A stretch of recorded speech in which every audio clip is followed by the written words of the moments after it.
Sigurado na ako na papayag si Belle. Ayaw ko siyang puwersahin. Ayaw ko isipin niya na binibenta mo siya sa akin. So what are you suggesting?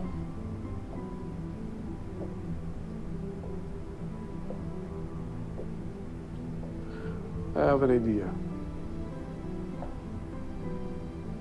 I will make her an offer she cannot refuse. Ano naman ang i-offer mo sa anak ko? I like that. Consider it as a deal. Wala naman ang magagawa si Belle. Sigurado ako, she will take the offer. What offer? At sino yung kausap mo?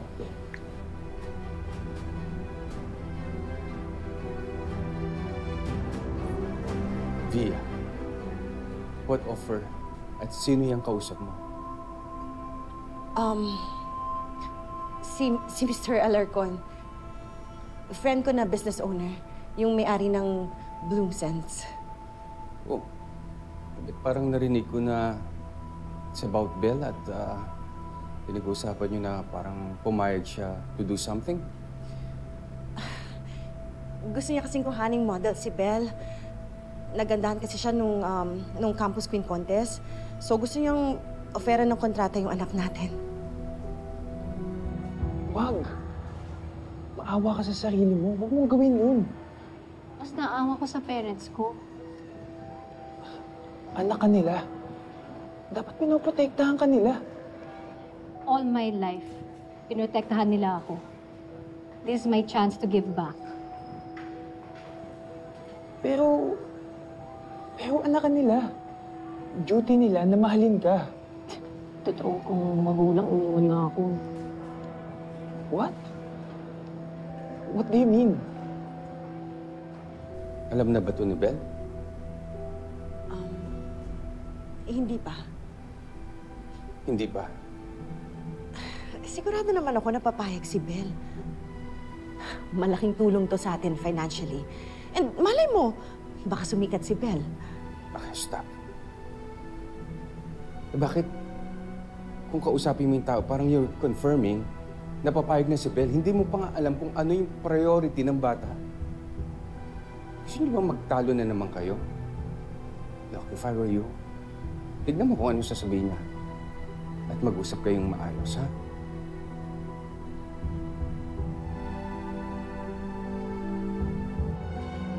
Wala. Nothing. Basta, ang importante, kailangan ko na matulungan ng parents ko. Napatunayan ko na kung gaano ako kahalaga sa kanila. So, bilang anak, kailangan ko gawin kung ano gusto na ni Mommy. Pero unfair yun na ikaw yung gumawa ng paraan. Paano kung makikipagmabutihan ka dun sa lalaking... parang daddy mo na ngayon sa edad eh. Kaya kong protektahan sarili ko. Paano? Bakit ka ba masyadong affected? Dahil concerned ako. Dahil kaibigan kita. Dahil...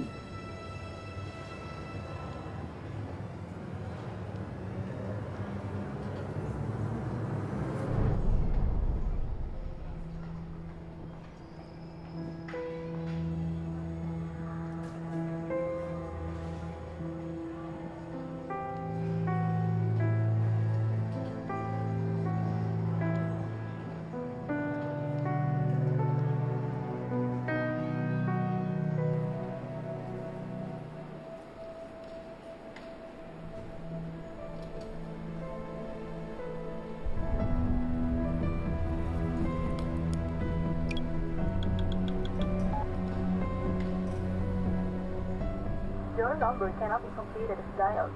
Please check the number and dial again. Your number cannot be completed as dialed. Please check the number and dial again. Ha? Ano, nakausap mo na ba si Madam Jacinta? Hindi pa nga eh. Hindi ko alam kung bakit hindi ko siya makontak. Naku, paano yan? Saan ka maghahagilap ng 1 milyong piso? Wala. Hindi ko alam, Adela. Hindi ko talaga alam. Ewan ko ba naman kasi sa'yo, Rosel? Bakit ka kasi pumayag dun sa scammer na yun? Nakita mo, mukhang mga scammer. Hindi nila titigilan si Tyrone. Ayoko masira yung buhay ng anak ko. Di sana nag-counter demanda ka. O hindi ba? Kaso din namang maliwanag yung ginawa nila kay Tyrone, yung pambubugbog. O, i-demanda mo rin sila. Bakit sa tingin mo, kapag ginawa ko yun, titigilan nilang anak ko? Adela, hindi. Mas lalo lang nilang pag-iinitan si Tyrone. Mas lalo lang silang magagalit. Adela, mabait na bata si Tyrone.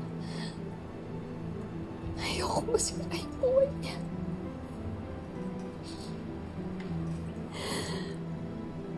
Kaya lahat gagawin ko para protektahan ko yung anak ko. Lahat gagawin ko para hindi masira yung kinabukasan niya.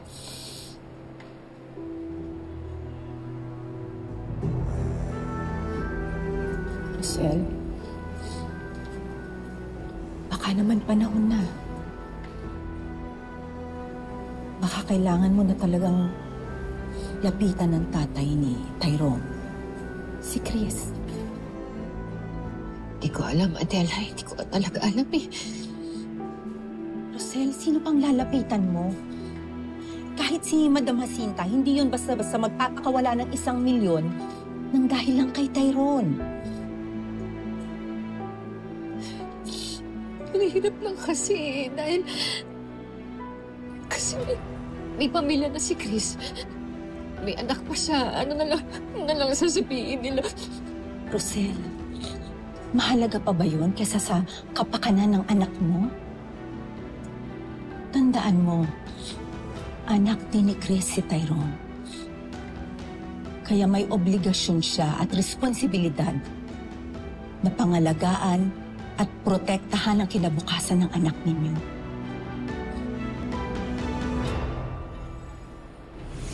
Huwag kang gagawa ng mga bagay na napipilitan ka lang. What do you mean?